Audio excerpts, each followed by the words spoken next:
Hi, welcome to Diane's Video Minute. Today I'm going to show you how to clean the bobbin case and area out on the Pfaff Creative icon. First we're going to do is start off by taking off the foot. So you just want to press down and remove the foot. Then we're going to just do is you want to press the button here and the bobbin cover comes right off. Okay? Two tools that you need are a screwdriver and a lint brush, and they both come in your accessory tray with the machine. We're going to slide the bobbin out, and we're going to take the end of the screwdriver and we're going to pop it on the right side of the stitch plate, and all you want to do is give a little tug towards the ceiling.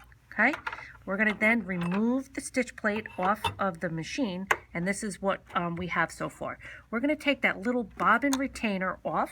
That's a little plastic piece, and of course now we have the bobbin case.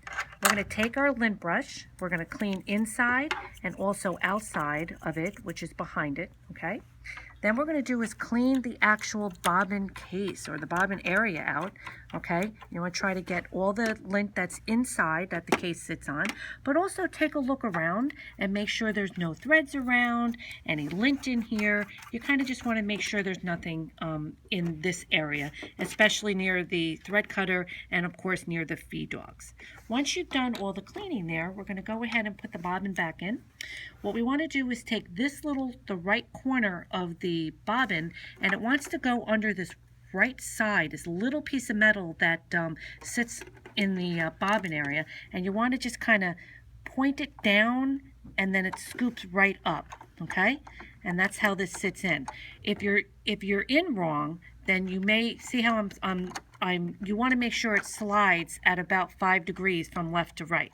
So see how I'm not sliding in too much? So that's in, not in right. Okay, hold on.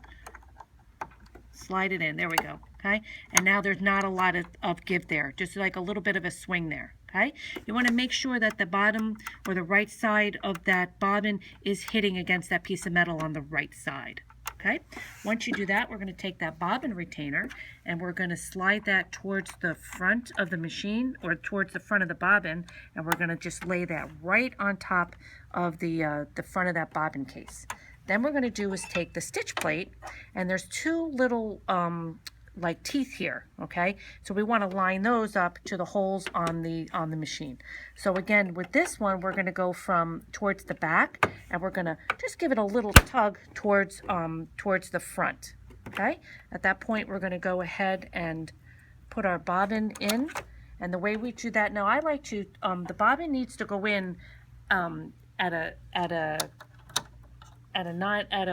the letter P, so that you want the thread to come off on the left side of the bobbin, okay?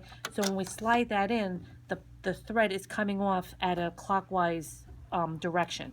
I like to hold the bobbin in case, hold the bobbin because I want to make sure that the thread is getting caught in the tension. And I'm going to point to it with my finger. That's your tension area. So you want to make sure, I like to hold the bobbin, I like to get in that tension, and we're going to catch it on here. And we're going to catch it down here, okay? And I don't like to cut the thread until I put the bobbin cover back on. So we're going to do that and that's when I cut, and I put the foot back on, and I'm ready to go to start sewing again. Thanks for joining me.